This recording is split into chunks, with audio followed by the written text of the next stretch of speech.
CBN-RH, com meu amigo Bruno Bus, nos estúdios aqui para a gente conversar.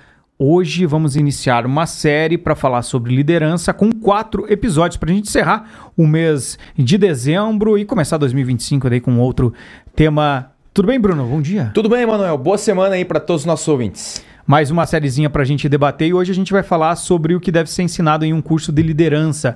O que a gente pode abordar primeiramente, assim, antes da gente entrar nos tópicos, da importância de desenvolver líderes? Então, Emanuel, a pergunta clássica que nós temos a respeito da liderança é a seguinte: será que algumas pessoas nascem com a liderança nata? Será que esse tipo de habilidade se desenvolve? Muitas dúvidas a respeito desse assunto, né? Então, para desmistificar isso, primeira coisa, existem sim pessoas que nascem com aptidões para liderança, com tendências para desenvolver, para ser líderes natos. Porém, se essas pessoas que têm essa aptidão não desenvolverem a liderança através do estudo, através de realmente refinar essa habilidade, essa liderança nata pode se tornar até nociva para ela, à medida que ela não tem limite muitas vezes acerca da liderança, acerca do que falar, do que não falar, do que fazer ou do que não fazer. Então a liderança como sendo uma técnica, podemos dizer assim, se a pessoa ela tem isso pré-desenvolvido, mas não desenvolve as técnicas propriamente ditas dentro da liderança, ela corre muitos riscos. E o contrário também é verdadeiro, né? Também ocorre. Por exemplo, a pessoa não tem aquela questão da liderança nata, é tímida, retraída, tem dificuldades de gestão. Ela pode sim, através de um cronograma, através de um plano de ação, através de estudos, desenvolver a sua comunicação, a sua liderança e ficar bom nisso. Para a gente começar a falar dos tópicos, né, a gente vai trazer hoje um debate sobre as causas da falta de liderança em uma empresa. O que estimula isso? Não é só uma questão do funcionário, é uma questão da estrutura da empresa. Estrutura da empresa e mais do que isso, Emanuel, o próprio líder, né, o próprio gestor. Então, se você imaginar o que pode desencadear a falta de liderança na empresa, nós temos vários fatores que podem ser levantados. Por exemplo, a ausência de liderança na empresa pode causar falta de produtividade? Provavelmente vai causar falta de produtividade. Falta de liderança pode causar rotatividade, o turnover? Provavelmente isso vai acontecer. A ausência de uma comunicação clara e transparente do líder para com o liderado vai desencadear o que a gente chama de falta de comunicação e problemas nos processos internos da empresa? Provavelmente vai acontecer. Então, é um jogo de causa e efeito. Se nós não temos uma liderança qualificada, uma liderança atuante, uma liderança que está à frente de todas as pautas da empresa e atua de maneira assertiva, ou seja, a falta de liderança efetiva na empresa desencadeia vários problemas, né? Aí a gente fala muitas vezes, mas é o próprio funcionário que gera esse problema. Será? Um tópico, por exemplo, Emanuel, que é o feedback, que é um dos tópicos da liderança. Nós estávamos essa semana até numa consultoria e os líderes daquela empresa comentaram comigo que começaram a trabalhar a questão de feedback ainda em caráter informal, mas eles mencionaram resultados extraordinários em relação a dar o feedback, né? Então, ainda que seja introdutório, o feedback é importante.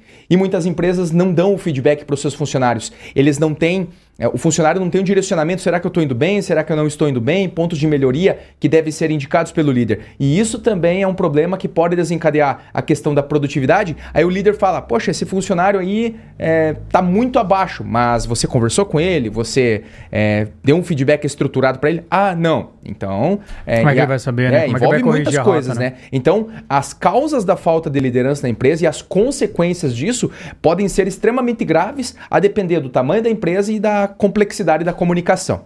Um outro ponto interessante para a gente debater são as características e o conjunto de habilidades fundamentais que um líder deve ter para poder liderar de uma forma humanizada e eficiente. Nós dividimos, Emanuel, as habilidades do líder em 3 conjuntos. Habilidades emocionais, habilidades empresariais e habilidades de liderança propriamente ditas. Você vai pegar esses 3 conjuntos e vai abrir um leque gigantesco em relação a isso, né? Se você pegar habilidades emocionais, inteligência inteligência socioemocional, empatia, autoconhecimento. Se você pega habilidades em gestão empresarial, você pega fluxo de caixa, processo, tomada de decisão. Se você pega habilidade, que é o terceiro conjunto, que são as habilidades de liderança, você pega feedback, comunicação, motivação do líder para com o liderado, né?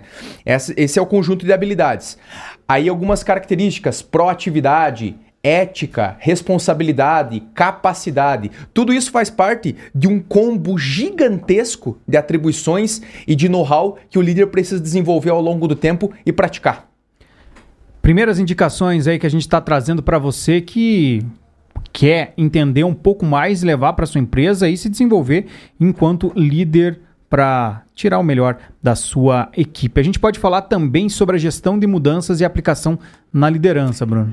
Então, Emanuel, saiu uma pesquisa recente dizendo o seguinte, a gestão de mudanças ela é algo muito presente nas organizações hoje em dia, as coisas mudam muito rápido, ou seja, eu começo com um projeto, talvez eu nem termine esse projeto porque já vem outro melhor e assim as coisas, se não tiver o devido cuidado e observância, tornam-se um pouco bagunçadas. Antigamente, nós não tínhamos tantas mudanças no curto espaço de tempo, nós tínhamos um pouco mais de estabilidade. Hoje não, hoje essa parte de mudança, seja de funcionário, seja de local de trabalho, seja de conjuntura de processo, isso muda muito rápido no decorrer de um ano, por exemplo. Quantas mudanças nós sofremos ao longo de um ano na mesma empresa? E o líder tem que ter a capacidade, precisa desenvolver a habilidade de trabalhar com a gestão de mudanças. Por quê, Emanuel? A mudança gera desconforto no pessoal, né? No time, na equipe. As pessoas falam assim, o pessoal fala, as pessoas têm resistência à mudança. Não é exatamente isso. Elas têm medo do que a mudança vai gerar nelas, das consequências que a mudança vai impactar nessa pessoa. Então ela tem medo disso. E automaticamente cria-se um bloqueio e uma resistência. E o líder precisa ter a habilidade de trabalhar essas questões em relação à gestão de mudanças, gerir o time, preparar as pessoas para que quando as mudanças ocorrerem, o impacto ser mais o suave possível. Então, hoje nós estamos ainda bem iniciantes nessa carga aí, nessa parte de gestão de mudanças, porque como o fenômeno acontece em curto espaço de tempo várias vezes, até mesmo os líderes não estão conseguindo administrar isso direito. Então eles mesmos têm problemas em relação à própria gestão de mudanças para eles, quanto mais para a equipe. Mas sim, no curso de liderança a gente trata bastante da questão de mudança, da curva de transição, né? Existe uma transição na mudança onde inicialmente o liderado nega, depois ele resiste, aí quando ele vê que a mudança se consolida, ele explora e se compromete. Então existe uma parábola descendente e depois ascendente em relação a isso também. Esses os primeiros 3 tópicos que a gente vai falar aqui nessa nossa série que vai até o final de dezembro sobre cursos para liderança, como se desenvolver. Semana que vem, esquema de motivação do liderado, gestão de conflitos e também delegação de tarefas. Bruno, até semana que vem. Até semana que vem, Manuel. Boa semana aí para todo mundo. Deus os ilumine.